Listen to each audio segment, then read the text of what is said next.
we have produced a draft guidance document, which some of you won't have seen because we've only just put this together. But there's a link on the slide there that you can follow that link up onto our website, and you can download the document now. It's only a 2-page document. This is something that we've been developing as part of this piece of work. And I think that's it really. Just to reiterate, put questions into the chat box and just send them to everyone so that we can see the questions, and we'll get through as many of those questions as we can. And I'll pass over to you now, Sarah. If that's okay. And if you just tell me when you want me to move on. Okay. In terms of slides, Sarah. Lovely. Okay. So welcome everybody. I'm planning just to speak for about 20-25 minutes, and just to give you some context before we start the discussions. I'm going to go through some background about DiADeM, what we're trying to do, why we think the changes are needed, what parameters we're going to set for this piece of work, what we've already done, and then we're going to look at some of the questions and comments that we've received already to try and open up the discussion.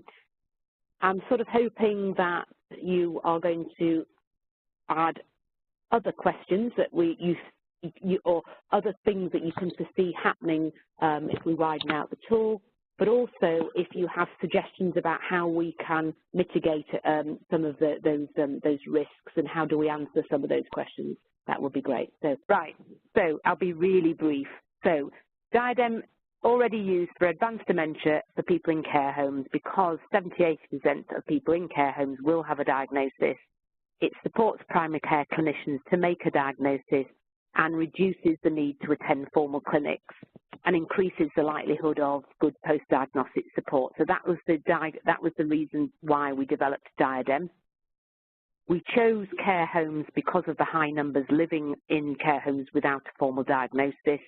It allowed more proactive, advanced and end-of-life care planning, improved the flow of information during transitions of care in and out of hospital if they were to happen, improved the awareness and prevention of delirium because people were more aware that this could happen with somebody living with dementia, and allowed clinicians and professional carers to support families to understand behaviours, improve relationships, which can sometimes nosedive when people go into a care home, and it also alerted care homes the possibility of a deprivation of liberty.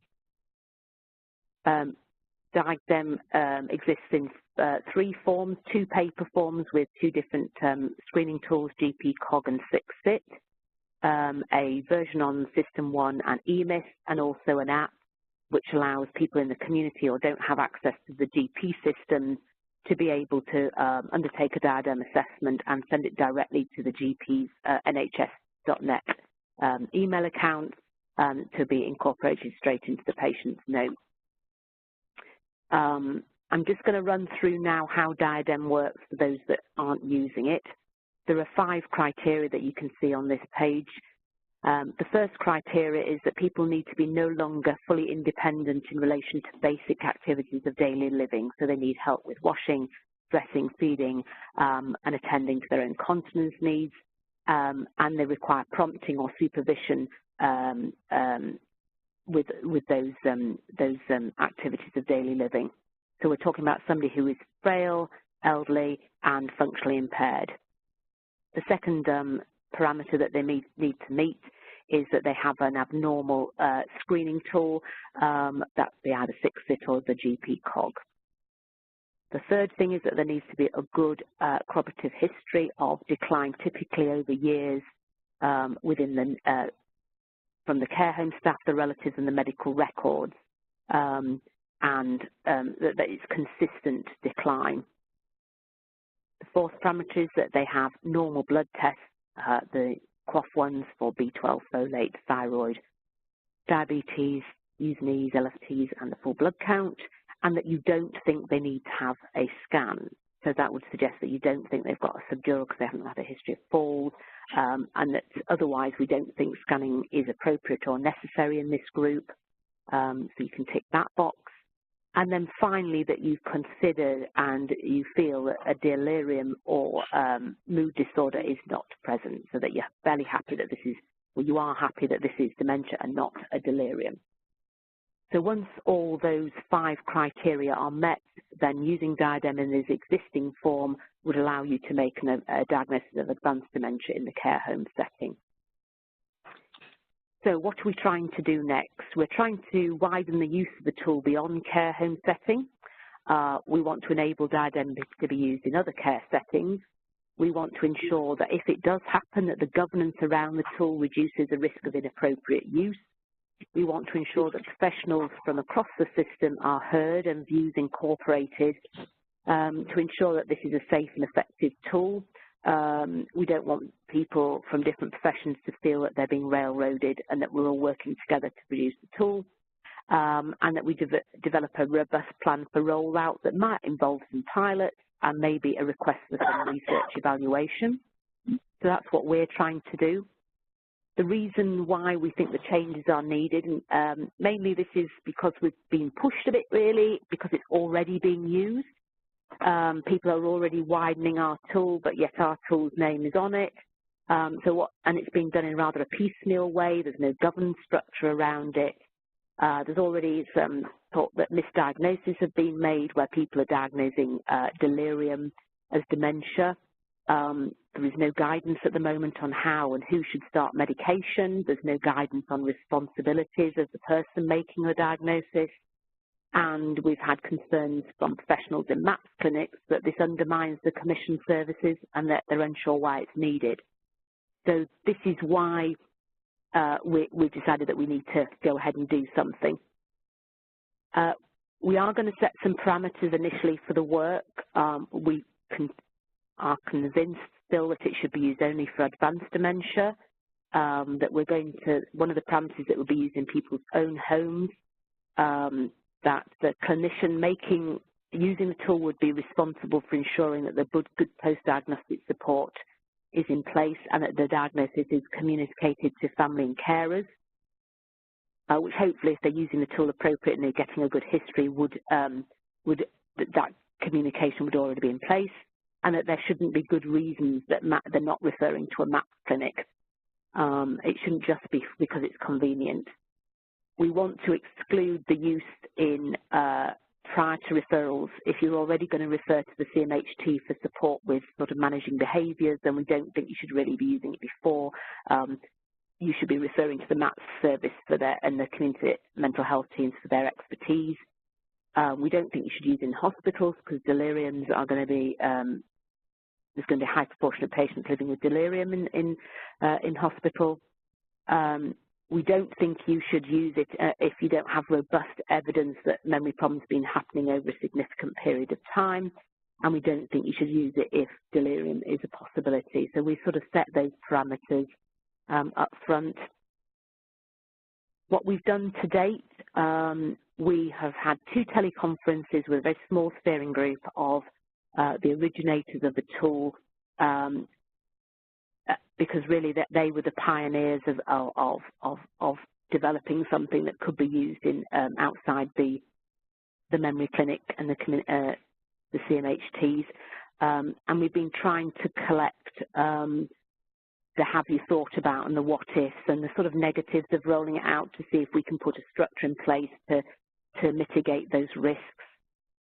We've also presented to a whole systems event for Yorkshire and Humber Clinical Network, which involves psychiatrists, care of the elderly, GPs and commissioners to see what their kind of feedback is and what their worries were, so that we can take on board people's worries and actually make a safe tool that we're all happy with. We held tabletop discussions at that event, allowing people to voice some of those concerns. We've produced a draft guidance, which is really at the moment just all our thoughts about the concerns and how do we keep people safe using the tool. It's not in any way finished, but it's just our initial thoughts. And then we've arranged today's webinar. What I've got on the next 2 slides are some of those questions that people have raised. So what I'm sort of hoping is that from today that we're going to get more of those questions. Have you thought about, and how would you deal with? Because the more of those kind of things that we get in place now, the more robust a framework we can put around to mitigate and answer some of those questions. And also, I'm also hoping that people will have some of the answers to some of the questions as well. So I'll just run through what we've got already, and then maybe we can start looking at a few and get some ideas of what people think. So some of the questions, and these came from sort of across the board, so you'll sort of recognise that some come from maybe GPs or memory clinics. So how do we ensure that people have access to good post-diagnostic support and the diagnosis isn't made in isolation and just a tick box to go on the GP record? What are the responsibilities of the person making the diagnosis, and how do we make that clear? What benefits would it bring when we all have services that offer home visits to diagnosed frail elderly people? What happens when the patient doesn't speak English? Would this tool still be the right one to use? And I can expand on that when we get back to that. Came from a lot of my city GPs in Bradford. What happens if there are challenging behaviours or the families want to start medication? What would you do next? Who's responsible for sharing, informing relatives and social care of the diagnosis? How would you ensure that practitioners get a good history and don't misdiagnose delirium, especially if people are living alone? Would they need 2 visits? How would you ensure prolonged delirium is not missed? Who would start medication anticholinestrases in this situation, and is this outside NICE guidance? How do we monitor that it's being used appropriately? How will people know what advanced dementia is and where should they and whether they should use the tool? Is this the tool only for GPs? Can it be used for CPNs and advanced nurse practitioners? How would you roll it out in a CCG, and what memory would the memory clinic and CMHT need to agree? Who is the same one in the middle? How would you consider? Have you considered a research evaluation of the tool? And yeah, the other one was similar. So those are some of the questions that have been raised already. So I'm just starting to look now at some of the comments coming through. Is it worth just starting off with, I think that the question that I've had most concerns from, well, let's start with the top right. What benefits would it bring when we all have services that offer home visits to diagnosed frail elderly people? So that came from a CMHT colleague who felt, I think, quite rightly, that this felt quite threatening, saying actually that all they do is almost just run through and make a diagnosis and it doesn't appreciate the other benefits of referring somebody. So I don't know whether anybody's got thoughts on why do we need this when we've got very good CMHTs who could do this job. Any thoughts out there? Hello. Hello. Hello. Hi. What's your name and where do you come from? Yeah, so this is Bikram Chaudhary. I'm a GP and the clinical lead for dementia in coastal West Sussex. Lovely. So my thought on that was waiting times. Okay. CMHT going out is an excellent service when they get the time to go out, and all of them are meant to, but that does add to the pressures of time. The other bit of it, what we've got in our service locally is there's a 40% dropout rate between referral and assessment. So people are being referred, but as soon as they find out that it's for a dementia assessment, people are dropping out. And that cohort is the cohort where I think DiADeM really could make a big difference, because there's no other service. If they refuse, what do you do next? And I would really want DiADeM to be tailored around that if possible. Okay, so I'm going to hold that. Do we have anybody on the line who comes from a memory clinic? Yep, it's Chris now. Oh, hi, Chris. What's your counter argument, or how do you feel about those comments that have just been made? I suppose I'd be concerned about trying to impose a diagnosis on anybody who doesn't want to engage in the process. I know there are issues of capacity, but I'd be concerned. I think, you know, dementia is a syndrome with people at vastly different levels of cognitive impairment. And there are many people with dementia or suspected dementia who do have capacity to decline. Indeed. And I wouldn't want to see DiADeM as a tool that enable people to get around that. You mean the consent side of it? Yes. Yeah. Right. Okay. In terms of engagement,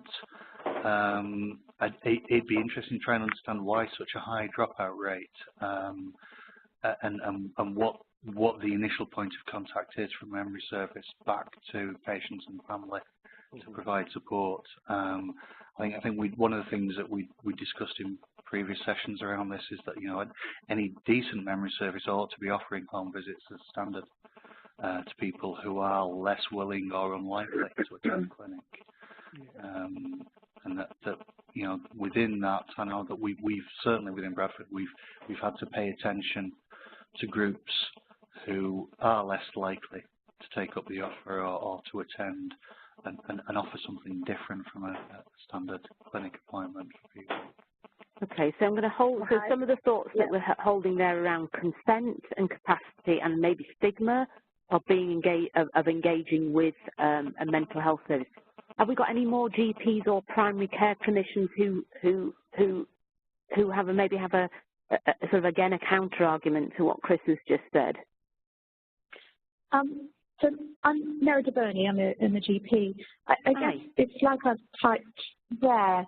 I think we've got to be careful we're not confusing people in the earlier stages who, of course, may choose to decline assessment at early stage.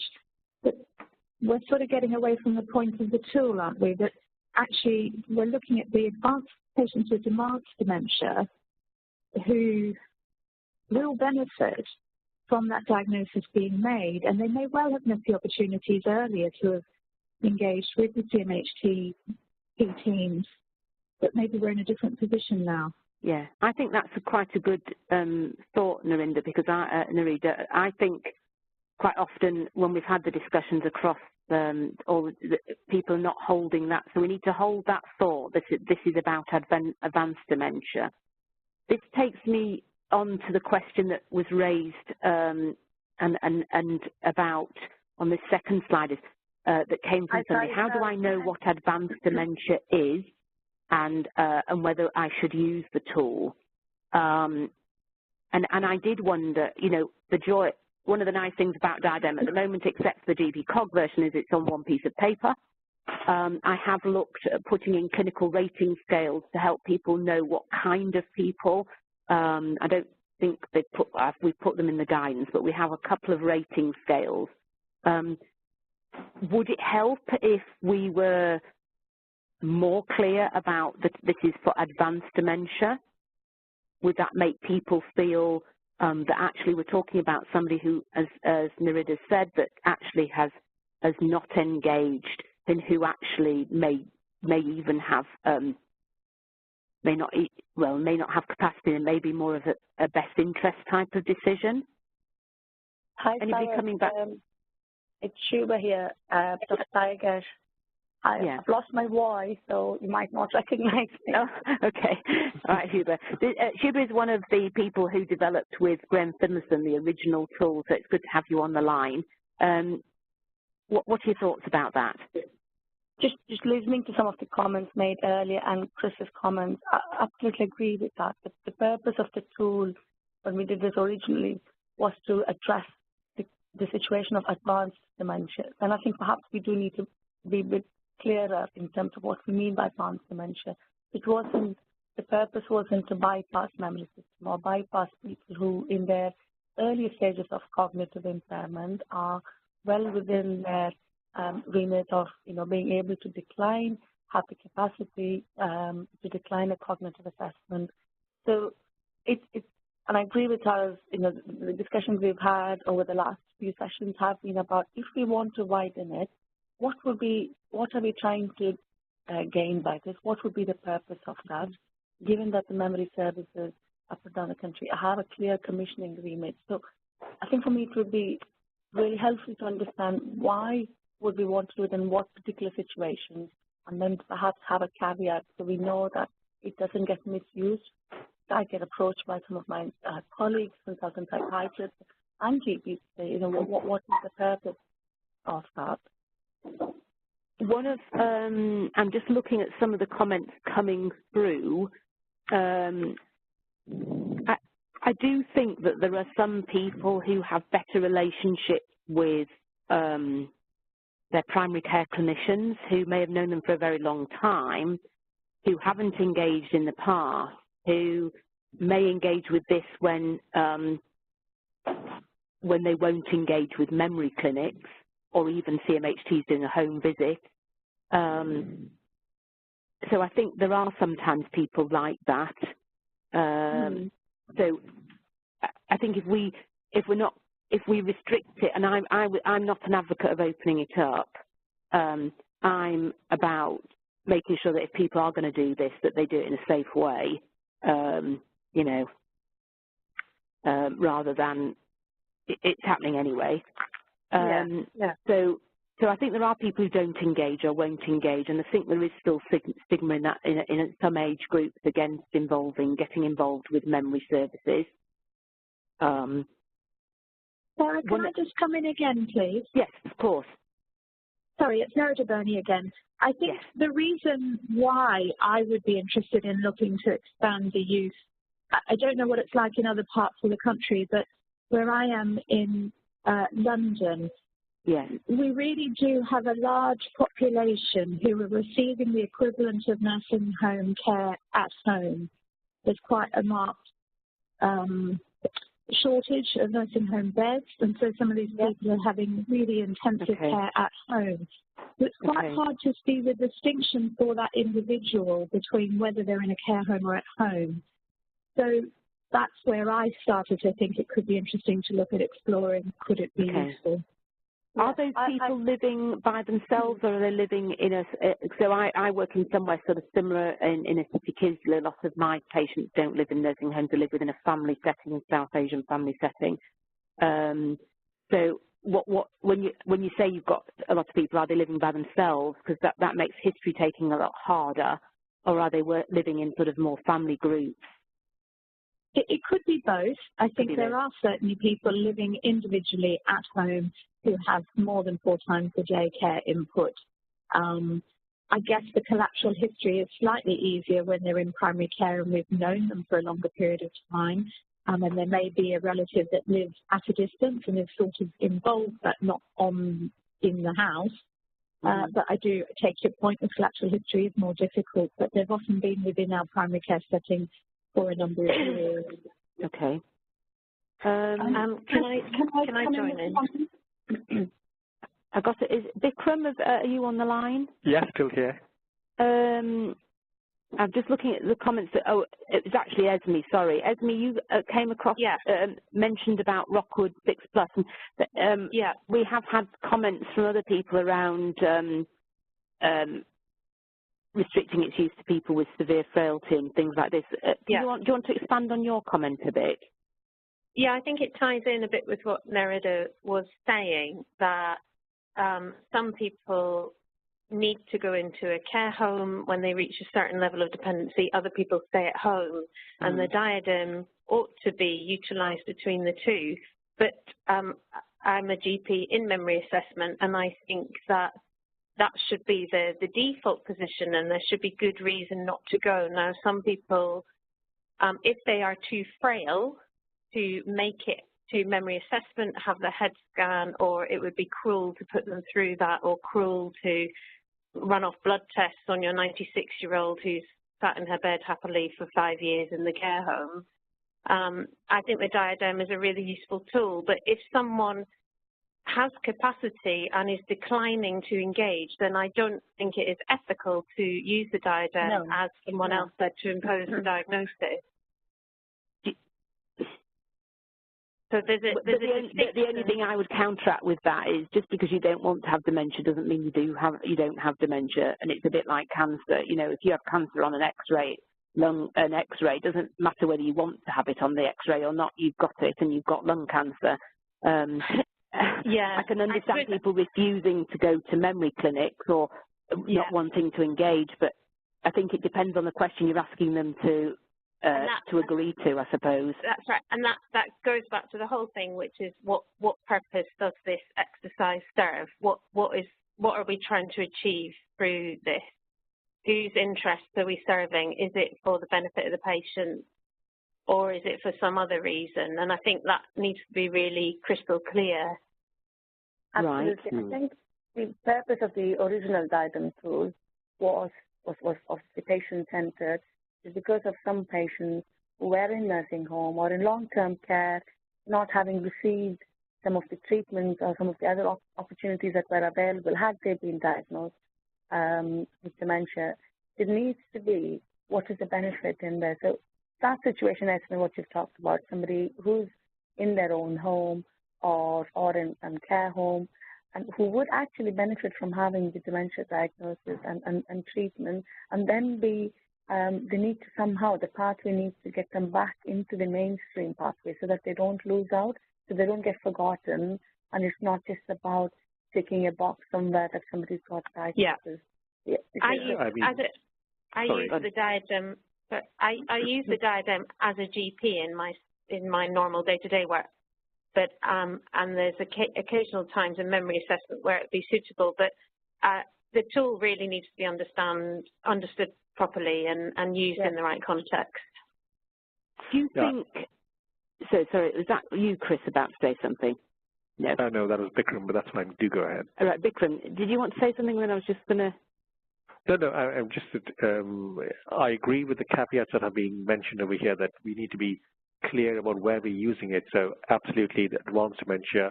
Also make sure the exclusions are correct, like something like alcohol-related or atypical dementia should not even be considered for this. It is advanced dementia, but also in terms of the care homes versus outside, I think there is a cohort of the unknown unknowns. We don't know the people who are in their own homes, who are coping with or without lots of support. But our latest, I think the latest research is very, very clear. Even late dementia, if you've diagnosed it, you can still treat it. There is a role for medication. And if we eliminate the use of this tool there, I think we are eliminating a significant pathway to help these people. Okay. Thank you. So I think that will bring us on to the question of medication in a moment. I'm just looking through some of the chat. David, are you on the line still? David Llewellyn sent in. David, are you there? I think he might have left. He might have left. He did raise a couple of points about GP cog not optimised to identify advanced dementia. I think the screening tests were about not diagnosing advanced dementia, but basically we wouldn't want people with low scores to be using the tool. So it's more that excluding people with low scores.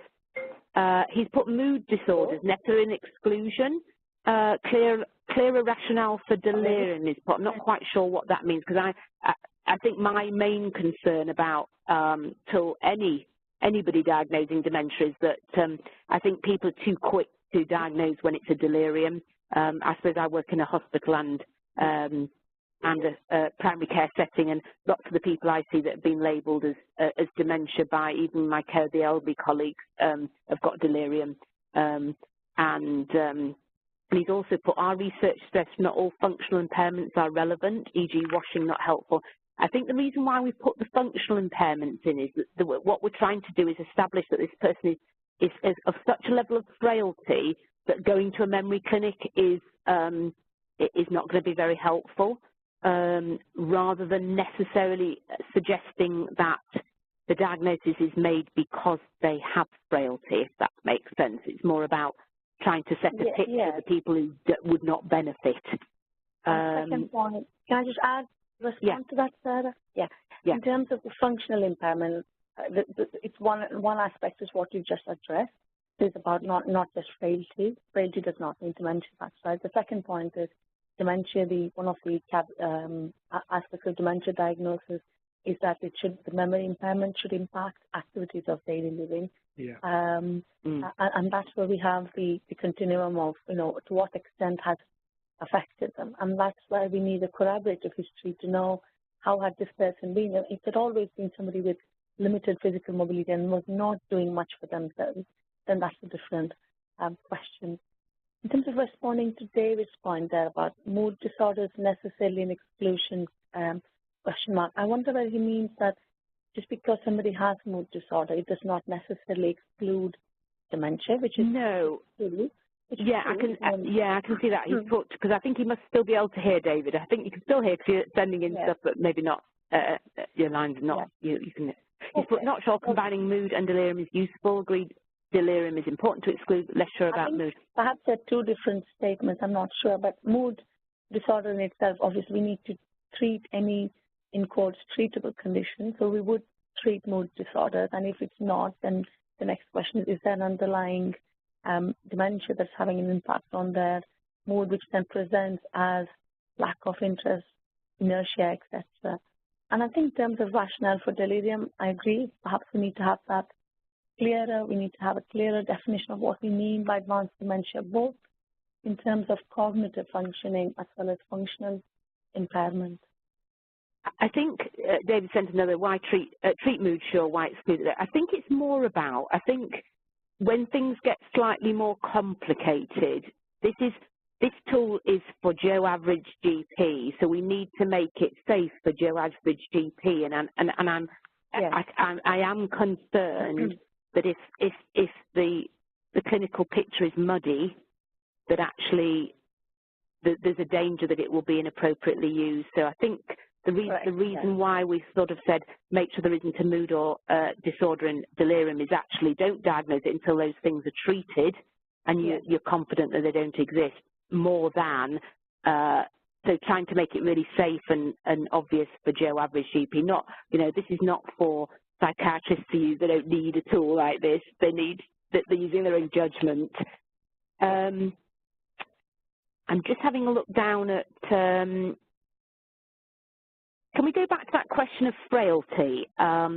If we were to, obviously we want to try and keep the tool as simple as possible, do we need to have something in around a level of frailty to use it, or does that mean, we could suggest that all GPs now around the country with a GP contract, everybody will have a frailty rating within their records? What would people think about a suggestion that people with only moderately severe or severe frailty should be included in the tool? Can I say something about that? Yes. Who's speaking? It's Esme from. Right, Esme. What do you think about that idea? The computer algorithm tool is useful as an initial. As an initial kind of capsule, but you have to have the clinician's subjective assessment to confidently diagnose the level of frailty. So I think that you could open up a massive can of worms, and that's a whole other discussion if you rely just on the electronic frailty index. I wasn't going to suggest just that whatever had been coded by those clinicians in the notes. Oh, what's been coded? Yeah, that's so the actual code that they'd added in the notes. What would people think about that? That's it, exactly. Yeah, that's it, exactly. So that bit would need to be clear. I mean, if the higher the level of frailty, the less the benefit from going to a MAP clinic. Well, also a bit the less misuse would be. So if you kept to frailty 7, 8, 9, so the right hand side, these are people who usually have QDS care or care home if the family aren't providing everything. So that it's going to be a further on end of the spectrum, but anything less than that, and I think the waters are going to be much muddier, really. Okay. And I think we could have the issue of the link with frailty, put it as a guidance as an advisory, but not necessarily as a firm exclusion. Okay, so that would make sense to me. So suggesting to people. So just on that point, so Nerida, you put frailty doesn't always imply cognitive debt. No, I think that's not what I'm trying to do. Again, it's about setting the context. So saying actually, we would suggest you using it. It's going to be most suitable to be used when somebody is moderately or significantly frail, because actually somebody with it's painting of a picture of the kind of people that actually it's going to be of most use, rather than suggesting frailty causes cognitive. Though cognitive frailty is obviously one of the parts of the frailty index. I've got somebody who'd like to ask a question. Is it Manjeet? Are you on the line? Is it Manjeet or?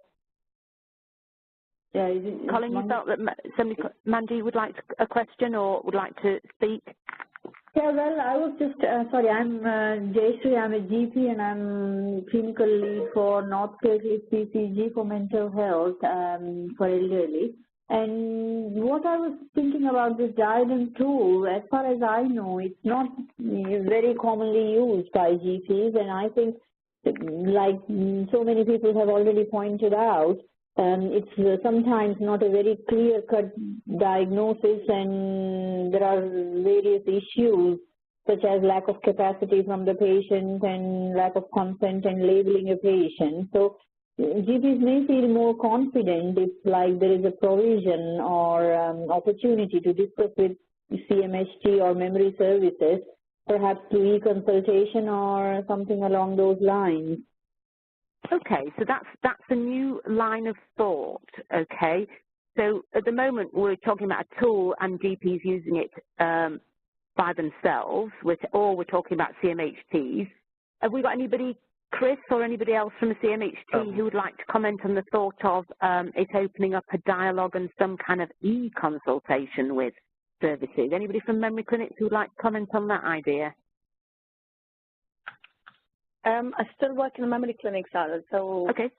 we do, I mean, in terms of how the older people services are set, there are opportunities for us to have dialogue, but not in the terms of what you just said, almost as a kind of a set opportunity. But in terms of where we're going, the plan is to have these clinics in primary care, so there should be more opportunity to have a dialogue and say, you know, such and such patient presenting with these symptoms, what do we think? Are they suitable to be preferred to memory service? Would we go along those lines? I think that's where the caller is coming from in terms of, yes, use something like this, but have more dialogues, which I would totally support. Yeah, I'm not sorry. Yeah, I'm not this is Bikram here, Bikram again. Oh, hi, so, Bikram. What do you think of that?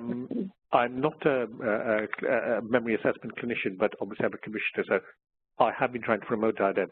So my take on this is, when I talk about DiADeM, I'm very clear.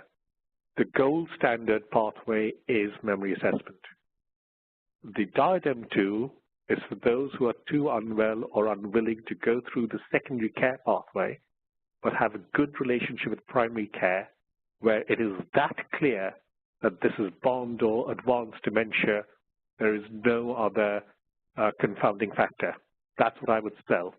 The second statement to that is, this is a serious diagnosis. It does have medical legal implications. If we make the diagnosis, we need to be sure we have the ability to stand up in court and defend it. So if somebody makes a diagnosis, make sure you can support yourself, which is where, if there's a confounding issue, think about memory assessment. If there's clear cut, there's no problems, I would be happy making a diagnosis if it is that clear. Those are the two statements I put down whenever I'm speaking to my GP colleagues. Okay, so I think I'm going to just show you the guidance that I'd put together. And I went down your line, really, very much about saying it is your responsibility. Yeah. This tool should only be used to diagnose advanced dementia and should not be used to deny people with mild and moderate dementia access to memory services and expert services they provide. So I think very much about making it somebody's responsibility that if you are going to use this tool, then so that's ultimate clinical decision making. You do it at your own peril, really. Is there any, I'm just having a look, Jill, I can see your comments. It is, I suppose, this issue around frailty, declining ability to undertake risks of daily living is an indicator often that people are becoming, their dementia is becoming more severe. So it is an indicator of severity of dementia, but it in itself isn't a diagnosis. And it was about really, it's about the criteria for using it as a criteria for people who would be of benefit for having it in their own home, I think is the way we're trying to use it there. I wanted to make the distinction between function as part of the diagnostic criteria, which it is, and when you're talking about function related to frailty, for criteria for perhaps not being able to go to a mass and therefore using DiADeM. They're two different things. Yes. So this is right, isn't it? Decrease of ADL, activities of daily living, is part of the diagnostic criteria and part of the questions in the DiADeM that we need to answer. It's part of the history for the diagnosis of dementia. Yes. And then you ask, okay, is this person fit enough? Can they function enough, not capacity-wise, physical function enough, to go to the mass, or are we going to diagnose them in another way? So you need to be clear. So we need to be clear about functioning. What is part of the diagnostic criteria, and what is part of your decision about the person's functioning is consistent with the use of the DiADeM tool, i.e. they're not going to go to the mass. But that's not part of the diagnosis. You need to be clear what you're assessing. You say, if they're too frail to go to the mass, and therefore I'm going to use the DiADeM tool, that's fine. And if you're assessing their ability to function in everyday terms is part of the diagnosis of dementia. And I think people are confusing the two. I think you're right. And I think that, does everybody feel that Jill's cleared that up? Because I think actually that's one of the things I've put on the screen. You can see the DiADeM tool is existing, and what I was wondering about was we'd have to rejiggle. It's going to be really hard to rejiggle, but we're going to rejiggle it. Putting a 0 in before the 1 to 5, and on the 0 would be those parameters that would mean that they wouldn't benefit from going off or somebody coming to see them in their own home, and those professional responsibilities that you undertake if you are going to use the tool. What do people think about that idea? Good idea. So I think then it would we'd still do the guidance, but having something, a 0 up front, you've got to tick that to say you're going to undertake that responsibility. Just a bit conscious of time, and I wanted your help with this since everybody's on the call, and it would be really useful, is this question of medication. So this is one for those that, oh dear, it's just a sec. One of the questions about medication that we've been asked and that came up at some of the events are that quite a few CMHTs would start medication at any stage, and that would say, actually, we would think about starting medication in advanced dementia. So how would this fit with the NICE guidance? Jill, anybody want to have a thought on this? Well, if we're talking about advanced dementia, you're probably sort of more talking about memantine, right? Yep. Okay. One could also ask advice from a CMHT. You could put that in there. You need to understand, obviously, about the labeling for memantine, and it may mean adding on memantine to existing cholinesterase. So you've got to think of that scenario too. Yes? Yeah, Esme, you put new NICE guidance says GPs can start it. I think my only concern is, remember we're talking about Joe Average. So can Joe Average GP? Joe Average GP can probably, we use far more dangerous medications. Oh, yeah. Cholinesterases and memantine. It's just that people are not as familiar with them. Yeah. And so I think this is and the fact that at one stage, you know, NICE were not endorsing their use even because of the cost benefit, and now they're all generic. There's potential benefits not only, if I say cognition, that's in its broadest sense in advanced dementia, because that's often the person is more settled, less confused, less likely to get agitated. So there's some sort of broader benefits of memantine too, at least a trial of it, from which you're gathering I'm more supportive. If the person doesn't seem content, you know, if they get agitated, anxious, more because of confusion. Remember, it can be because they're confused as they get advanced dementia. They don't know who the people are who are coming to see them, even though they may be family or friends they've known forever. That memantine will often help that person be calmer. Esme, you've got a point. Do you want to raise it with the group? Esme? Yeah, I'm sorry. I was unmuting myself. So, I can read it out if you want, but I thought it might be better coming from you. So Alex might correct me, but although the NICE guidance says GPs can start here locally, that's not supported by prescribing policy. So I came to the webinar today thinking, well, if I and my GP colleagues diagnose with the DiADeM, then who's going to take responsibility for the prescribing? Because if that's going to need to go through MAS or secondary care services anyway, then really it sort of undermines the benefit of the DiADeM. It does. In terms of the health economy. Chris, can you comment? Make your comment, please. Yeah, it just relates to memantine. Whilst you know it's essentially licensed for use for BPSD and dementia. BPSD is complex. Excuse me, it's licensed for advanced dementia cognition as well, and mentions BPSD yes. for particulars, but it's not. But it's also licensed for BPSD, and the issue being that BPSD is very, very complicated in terms of the causes of it, and not necessarily simply as a result of advanced dementia. So I agree, memantine is useful in advanced dementia, but somebody presenting with BPSD isn't necessarily an indication that it is advanced dementia. I didn't say it was an indication. Yeah. No, I didn't say you did. Yeah. Would people? I mean, I think Esme. I think the comments to different people about local prescribing guidance. Would it help if? Because I think this is a big issue around medication. If we could actually think and make about producing a guidance from us all about prescribing in advanced dementia to sit next to the tool, what would people feel about that if it came, you know, Jill, if we could get some college endorsement on it? What do you think?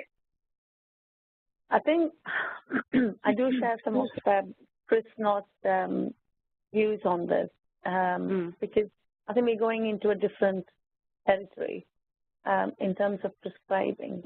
Because advanced dementia, one of the aspects, or the first aspect is getting the diagnosis and then getting the diagnosis right. But the management of that, issues which are associated with that could be multifactorial and may not necessarily. It may be easier, yes, for GPs to perhaps start them on the memantine, but that may not be the solution to all. And it may actually help having the conversation with the memory service. And I can't imagine why a commissioned memory service would not be involved at that stage, supporting the patient when we're talking about medication. And I think there needs to be a dialogue at that phase, at that point, rather than almost an independent parallel process where the prescribing is happening in primary care, and when the issue then becomes unmanageable, you then go to the crisis service. I think it needs to be looked at the whole journey. Okay, I think one of the comments, I'm going to move on to David's comment in a minute that he sent through. I don't know if David can speak, or whether he's muted, but he's sending some comments. I'll come up to that one in a moment. We had a couple of comments from memory services feeling a bit like, well, actually, if you're going to involve us, why would you involve us once you've made a diagnosis when actually we could do all of that? So actually, if you're going to involve us just to prescribe, there was a feeling from some of the memory services when we did one of the consultations about actually, gosh, you may, if you've got concerns you want to prescribe, why not just refer to us? I suppose. Yeah.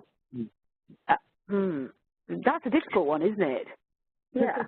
I wouldn't like to prescribe for someone that I haven't seen.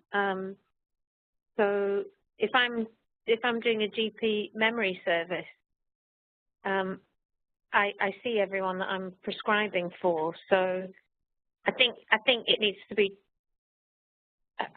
I'm struggling to see how you would have the patient entirely seen in primary care, but then the person who's in the memory service who's never met them then ultimately taking responsibility for the prescribing. Okay.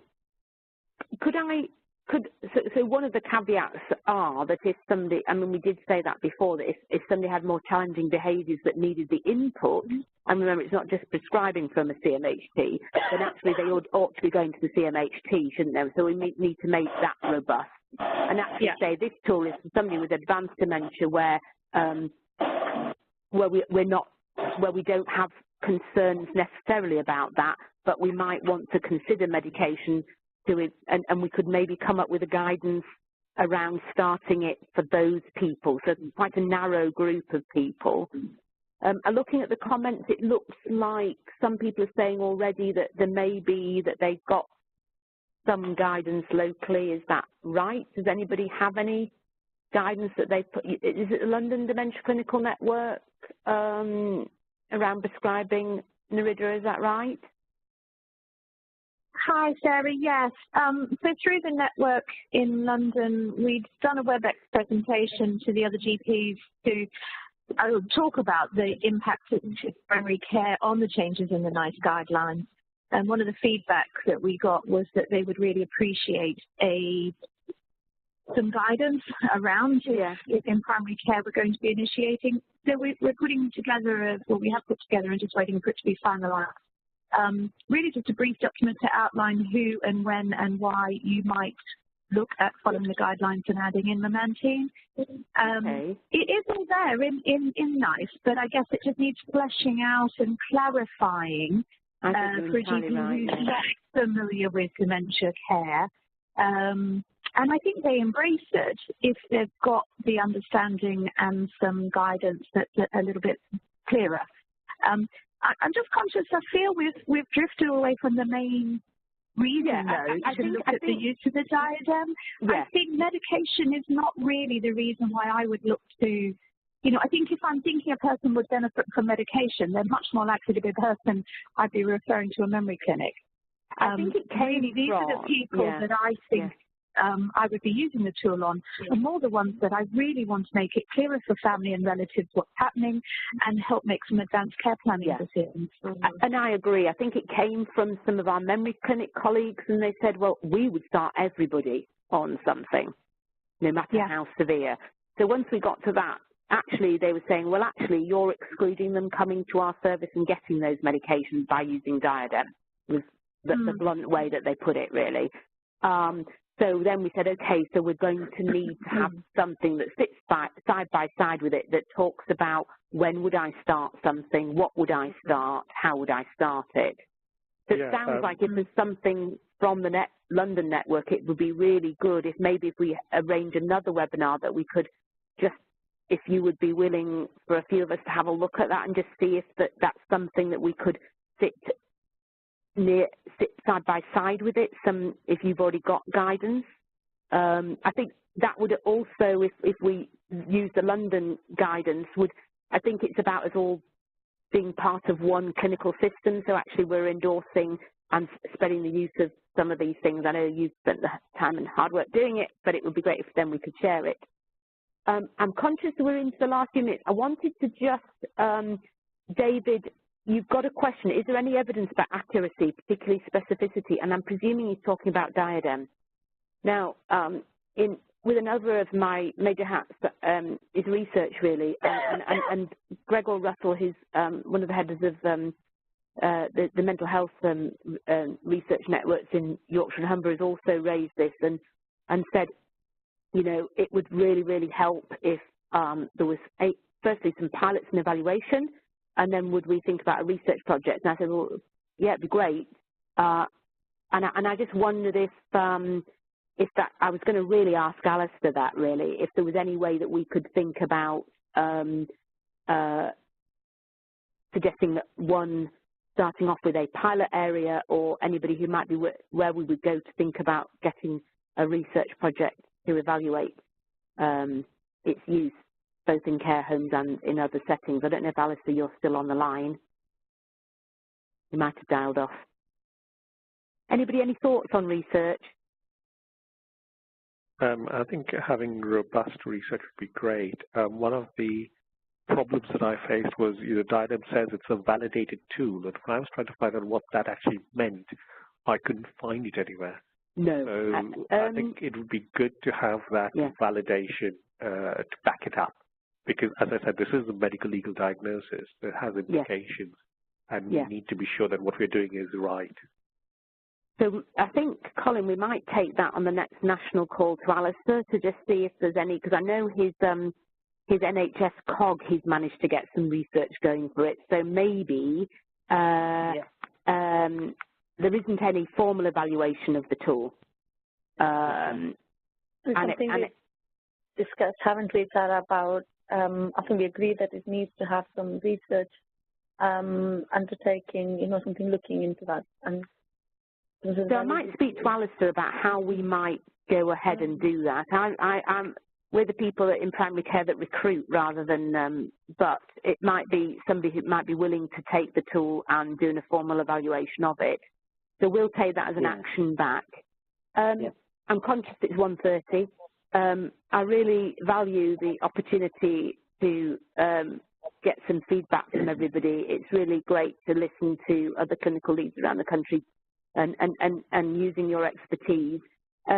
If we arranged another one, we would people be willing to join in? We'd try and make it only an hour, and maybe addressing, maybe by that stage show a mock-up. We'll send you the guidance, everybody who's managed to make the call.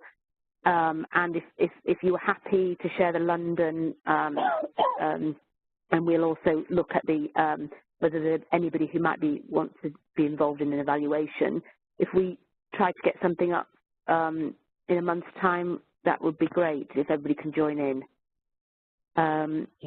If you have thoughts after it, I think at the very end of my slides, you can see you've got my email address and Colin's. If maybe you could send them all to Colin and me together, that's fine. We'll start to try and put all these things together. If you have anybody out there who you know is going to be great at playing devil's advocate, can you send it to them and get them to tear it to pieces and see if we can then come up with some good counter arguments. And thank you everybody for joining it. It's been really useful. Thank you. Any final comments from anybody? Of course, Sarah. Can I just apologies for the problems we had technically, but before people leave, would you mind just popping your email address in the chat box? Because I'm not sure that I want to keep in touch with you all so that, as we go forward, we'll keep everybody informed. And I'm not sure I can get your email addresses from just your dialing today. So, yeah, pop your email address in the chat box, and I'll keep you on a mailing list. That'd be fabulous. Thank you very much, everybody, for joining in, and I hope if we set one for a month's time, so that you can all join in again then. Thank you.